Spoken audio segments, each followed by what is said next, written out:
کہ ان سیاستدانوں کے دانت ہاتھی کے ہیں، دکھانے کے اور کھانے کے اور، یعنی جب اپنی ضرورت پڑے سب اکٹھے ہو جاتے ہیں، تو اکٹھے تھے۔ اور SIFC ایک ایسا مطلب پلیٹ فارم ہے جسے سپہ سالار بھی موجود تھے، اور سب نے چاروں صوبائی وزراء نے تعاون کی بھی یقین دہانی کرائی اور اپنا اپنا حصہ بھی ادا کرنے کی یقین دہانی کرائی، بمائے علی امین گنڈا پور۔ تو یہ معاملات اس طرح۔ اب آتے ہیں ڈونلڈ لو کی طرف، کہ ڈونلڈ لو جو ہے اس کو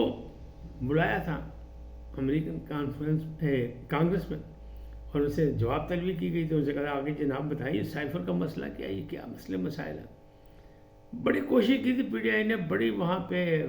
فرم میں پیسہ خرچ کیا، ان پہ رائے ہموار کی، سب کچھ کیا، اور وہ خیال تھا کہ بڑا کچھ ہو جائے، لیکن اسے جا کے کہہ دیا نہیں، عمران خان جو کہہ رہے ہیں کہ ہم نے امریکہ نے سازش کی، وہ غلط کیا، جھوٹ بول رہے ہیں وہ۔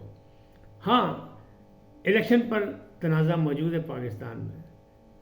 تو اس کو دیکھا جا سکتا ہے، تو اس پہ انہوں نے صاف کر دیا کانگریس کہ یہ پاکستان کا اندرونی معاملہ ہے، اس پہ ہم نے کیا دیکھنا ہے، وہ خود دیکھیں، الیکشن کمیشنر دیکھے، وہاں کے لوگ دیکھے، ریاست دیکھے۔ تو بھائی اتوں ملے جواب با۔ اب اس پہ عجیب طرح طرح کے جواب ہیں۔ حضرت عمران خان صاحب کہہ رہے ہیں، یعنی مرشد اعظم کہہ رہے ہیں کہ بیرسٹر گوہر علی خان نے ان سے ملاقات کی، تو انہیں آ کے بعد میڈیا کو بتایا کہ وہ کہہ رہے ہیں کہ اسے ری ایکشن ہونا چاہیے، ری پلے چلایا جائے سائفر کا، دوبارہ اسے ری شیڈول کر کے کیس سارا پھر سے چلایا جائے، اور ہمارا مطالبہ یہی ہے کہ یہ، بلکہ گوہر صاحب نے یہ بھی کہہ دیا کہ اسد مجید کو آ کے بیان دینا چاہیے، ابھی تک اسے ریئیکشن کیوں نہیں دیا یہ ڈونلڈ لو کا، اس پہ ریئیکشن دینا چاہیے کہ جھوٹ بول رہا ہے، یہ ہے وہ ہے وہ۔ اور دوسری طرف وہ جو رؤف حسن صاحب کہہ رہے ہیں جناب کچھ چیزیں بتائی گئیں، کچھ چیزیں نہیں بتائی گئیں، بات کھل کے ہونی چاہیے، لیکن عمران خان نے کبھی جھوٹ نہیں بولا، اور حقیقت ثابت ہو گئی کہ سائفر ہے، سائفر ایک حقیقت ہے۔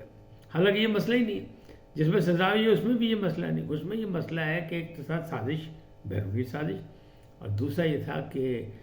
پاکستان کے لوگ کچھ ملے ہوئے تھے، تیسرا یہ تھا کہ جناب اصل چیز یہ تھی کہ سائفر ایک خفیہ ڈاکومنٹ تھا، اسے پبلک کیا عمران خان صاحب نے، اور پھر اسے گم کر دیا، اور پھر وہ امریکہ میں نمودار ہوا کہ وہاں پبلش بھی ہو گیا۔ یہ سارا کیس تھا، تو اس کی بات نہیں کرتے، لیکن وہ یہ کہہ رہے ہیں جناب سارا غلط ہے باجی، یہ سارا کچھ ہے۔ اچھا اسے یہ بھی پوچھا گیا گوہر خان صاحب سے کہ جناب آپ تو کہتے ہیں عالمی عدالت میں جائیں گے، بیرون ملک مقدمہ کریں گے، انہوں نے کہا نہیں، یہ علیمہ خان نے کہا تھا، اور یہ ان کا فیملی افیئر ہے، وہ ان کی فیملی خاندان چاہے تو کریں، نہیں تو نہ کریں، ان کی مرضی ہے، یعنی وہ تو بھائی جان چھڑا لی انہوں نے کہ نہیں ایسا دی گل نہیں۔ اب یہ سارے جو معاملات ہیں جو بڑکے ہو یہ وہ لڑائیاں جھگڑے، کیا کہہ رہے ہیں علی امین گنڈا پور کہہ رہے تھے کہ ایک تو انہوں نے کہا میں پولیس بھیج دوں 3 بڑی شخصیات کی گرفتاری کے لیے، دوسری طرف یہ کہا کہ جس کو ہے میری گرفتاری کرنی ہے وہ آ جائے اور پھر دیکھ لے KPK کی عوام کے ساتھ کیا سلوک کرتی ہے۔ اچھا ان کا ایک اور عوامی ریلیف انہوں نے دیا تھا، بڑا شور مچا تھا کہ انہوں نے کہا جناب رشوت ختم کرنی ہے معاشرے سے، اور رشوت خور جہاں ملے جو رشوت مانگو اس کا سر پڑھو اور مجھے آگے بڑھو۔ تو جناب ابتدائی رپورٹ آ گئی، نتائج سامنے آ گئے، 2 3 4 لوگوں کے سارے پھٹ گئے، کسی کو شیشہ مار دیا گیا، کسی کو لہو لہان خون خرابہ، پتہ نہیں شاید وہی انتشار چاہتے تھے، اور وہ کہتے میرا نام بتاؤ کہ علی امین نے کہا کہ مار دو۔ تو بھائی اگر قانون ہاتھ میں لے جائے گا پھر کیا ہوگا، حکومت ریٹ کہاں جائے گی۔ تو رزلٹ آ گئے، 2 3 کیس آ گئے سامنے، اب ان کا پہلے حساب کتاب کر لیں، پھر علی امین صاحب باقی کیسوں کے لیے تیار ہو جائے۔ لیکن جناب وارنٹ گرفتاری تو ان کے بھی جاری ہو گئے، شیری مزاری کے بھی ہیں، اور بھی باقی دوست دیگر لوگ ہیں، ان سب کے وارنٹ گرفتاری جاری ہوگا بلا ضمانت، یعنی ان کی ضمانت بھی نہیں ہو سکے گی۔ اب کرے فیس اس کو، دیکھیں اب علی امین صاحب دوبارہ مل کے گئے ہیں وزیر اعظم سے، پہلی تصویر پہ تو اعتراض تھا عمران خان صاحب کو، اب دوسری پہ کتنا اعتراض ہے کیونکہ یہ تو اس سے زیادہ اتھینٹک ہے، یہاں تو مریم نواز بھی ساتھ کھڑی ہے، چاچو بھی کھڑا ہے، تو اب اس پہ کیا کہتے ہیں۔ پھر دوسری طرف اس ملاقات میں جناب سپہ سالار بھی موجود تھے، تو اب اس کا ریئیکشن جو ہے خان صاحب کیا کہتے ہیں کیا نہیں کہتے ہیں، لیکن مجھے لگتا ہے یہ تصاویر بھی ان کو اچھی نہیں لگیں گی، بھلی نہیں لگیں گی۔ آج اتنا ہی، پھر ملیں گے نئے موضوع کے ساتھ۔ جاتے جاتے آپ سے درخواست، آئیے ان کو سبسکرائب کریں، لائک کریں، گھنٹی کا بٹن دبانا نہ بھولیں، اور اپنی قیمتی رائے کا اظہار اپنی شخصیت کے مطابق کریں۔ سدا سلامت رہیں، اللہ نگہبان۔